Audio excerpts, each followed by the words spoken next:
Welcome everybody to Nine's Corner. I hope you've had a wonderful week. You're feeling well. And if you want to get directly into the reading, I'm going to put a timestamp right here. Otherwise, just stay and have a little chat with me. Do you know what? I went over to the United States, my first time ever. You have no idea how excited I was. And even at the border, with the border control, when he said, "What's your business here in the U.S.?" And I was like, "I've never been to the U.S. I'm so excited." He started to laugh because I couldn't believe it. We got to go to Walmart and we got to go to McDonald's. I know that's probably sounds boring, but it was exciting because it was in the U.S. And like you go to the Walmart here and you can get like white or black or brown hangers, for your clothes. I went to Walmart in the United States and there was a great big wall and it was purple, pink, red, green, yellow, every color you could imagine was there. It was just like, oh my God. It was so good. And then when I passed over, I was like singing the national anthem and I love America. I love the United States. It's like I couldn't feel closer to the United States if I wasn't an American. Do you know what I mean? But I guess we're all North Americans at the end of the day, right? So, and I'm gonna put a little video in here.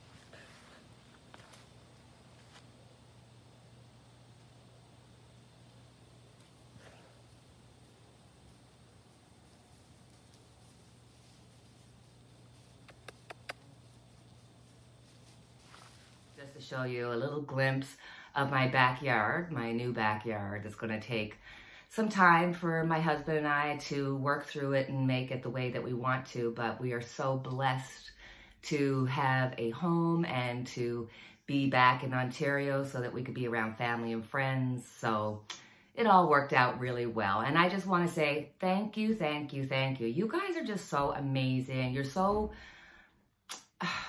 full of grace, the way that you just, wish me back and say thank you for coming back. And I feel the love. I truly do, because I know I have it for you guys. Like I miss you like I miss a friend, if I haven't seen you for a while. So there it goes. I'm going to get into the reading.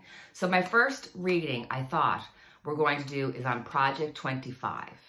Project 2025, which is basically a government in waiting. We have the Heritage Foundation, which is a conservative think tank that has this policy, all these policies that they'd like to put forth with whoever comes in, whether it's Trump or another conservative. They'd love to see this policy, all their policies to kind of come true. And if you listen to the policies, like there's so much against women and so much against the LGBTQ community. It is basically going back to Adam and Eve and saying that we have to follow the rules, that a woman is subservient to her man and the whole 9 yards. Their wish list of things they'd like to do is to give the power to the president, so the FBI reports to them, and basically everything would be under the president's umbrella or under the president's control. They want to slash regulations, take money away from climate change. They want to increase fundings for a wall for the U.S. and Mexico border. They want to dismantle the Department of Homeland Security, get rid of the morning after pill. They want to get rid of and dissolve the Department of Education. So basically, they're basically saying they want a biblical-based thoughts about family and marriage and work against the woke propaganda. All right, so let's have a look at Project 25. Let's pull some cards for Project 25. What's going to happen? Project 25.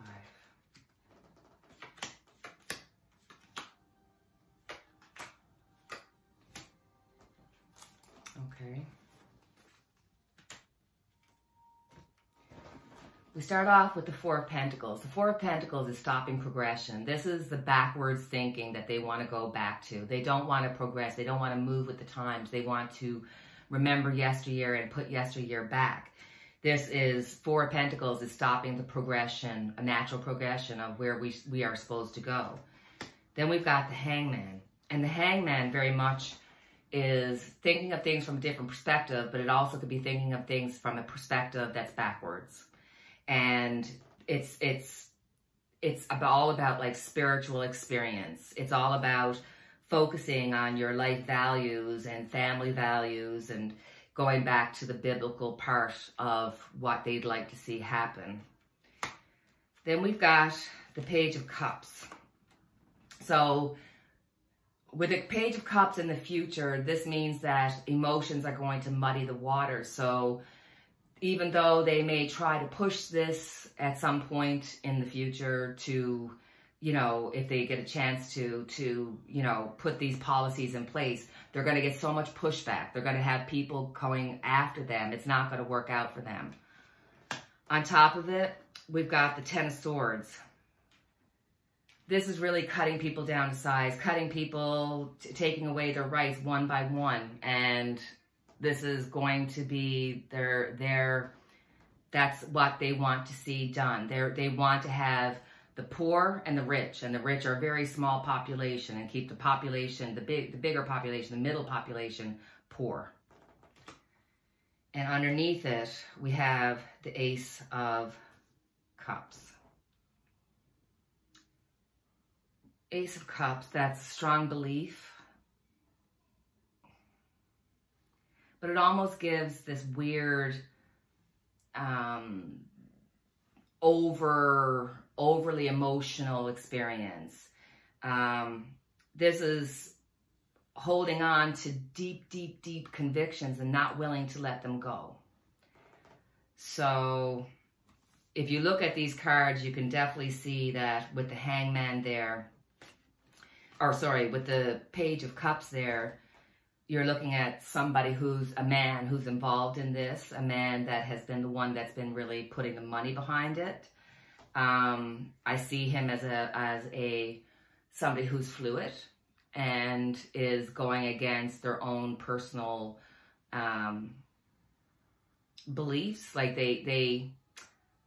they're putting the money into it because they want to hold on to the deep beliefs, but then they know better. Even in their own heads, they know better. But there's somebody here with money. A lot of pressure to keep things as it was. And I'm really worried about this card because it just feels like there's going to be one thing after the other after the other. So if Trump and them ever got in, it's just going to be one day. You're just going to hear about one day this is going to happen. One day that's going to happen. Next day this. It's just going to be, they're going to take advantage of it. Totally take advantage of it. Project 25. Okay, guys, I had to turn the fan on. It is like 1,000 degrees here, so sorry, bear with me. So my next question I thought we'd ask, will Trump show up for the debate? Will Trump show up for the debate? Will Trump show up for the debate? What do you guys think? Do you think he's going to show up? Do you think he'd be too embarrassed to go because he's just said so many bad, terrible, horrendous things about Kamala Harris? Like, they're really going after her desperately.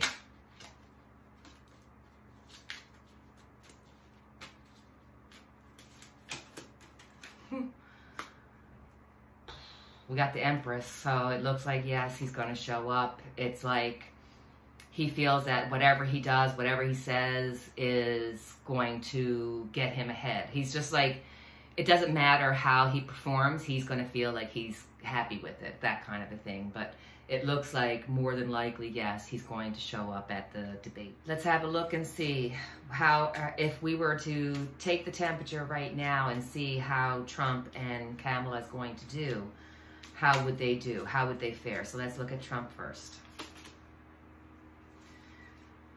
Page of Wands. This is somebody who wants to win. They desperately want to win. This is new opportunities, new ideas, new everything. They're going to be throwing everything at the wall to try to get something to stick. They're going to be going after Kamala. Huge. Like, as bad as you think it is now, they're going to be going after her personally, really just being cruel. And, you know, let's just ask, is there a anti-sentiment about having a woman president? Is that part of the reason why we're seeing in the cards that there's some work to be done here? Yes, 100%. They want her to focus on family, basically saying that they want women to focus on family and let men get to what the men need to do. Is just, it's really hard to imagine when you hear people saying, you know, the craziest things about women being in the workplace, that they shouldn't be in positions of authority and stuff like that. I saw an interview where they asked this guy and said, you know, what do you think of having the first black woman president? And he responded by saying, you know, he thinks back to Adam and Eve, and that Eve was subservient to Adam, that she was made from Adam, so therefore she's less than. So I'm worried about that sentiment going. What about Kamala? We got the 9 of Wands. There's going to be a lot of opposition. She's going to really take a personal hit here. They're really going to go after Kamala, especially. They're going after her about her life, her sexuality, her color of her skin. They're going to go there. They're going to go everywhere. They're going to really... they're really going after her as a person, and she's going to really have some major hits. It's going to hurt. It doesn't feel good. So, looking at these cards, you would say that it'd be a really tight race. But right now, Trump would probably still be the winner if we were to. And I know you're going to scream at me in the comments about the polls and all that kind of stuff. I'm just reading the cards, darlings. I'm just reading the cards, my darlings. So we're going to look at Richard Simmons. Supposedly there's some interest around his death because when they did the autopsy, they didn't say he died of blank. They just kind of left it open, so leaving some interpretation there. So I just thought, let's look at Richard. Let's ask Richard, how was your life? How's everything going? What does anything mean about your death? What happened? Was it planned, or like, I don't know, it just feels like they're investigating it for some reason. So I thought, let's ask Richard and look into it and see what he has to say for himself. So we start off, we got the 10 of Cups. This shows me, and this is him all over, just pure light, pure love, just getting everything that he wants when it comes to the things that he wants. I mean, he wanted to become a figure. He wanted to become somebody who helped thousands and thousands of people, and that's exactly what he did. This is somebody who really is pure of spirit coming to the earth. Then we have the 2 of Wands. With the 2 of Wands, this is him looking and trying to make a decision about his future and thinking about himself. When you hear reports that say that the reason why he stepped back was because his knees were hurting him and he could no longer do the exercises, that he didn't want people to see him as anything less than the happy-go-lucky, you know, character that he was. And this card is really pointing that out, that even though he's looking to try to see what direction he's going to go, he doesn't want people to see him. He wants to keep his world to himself. Then we got the 8 of Cups just walking away.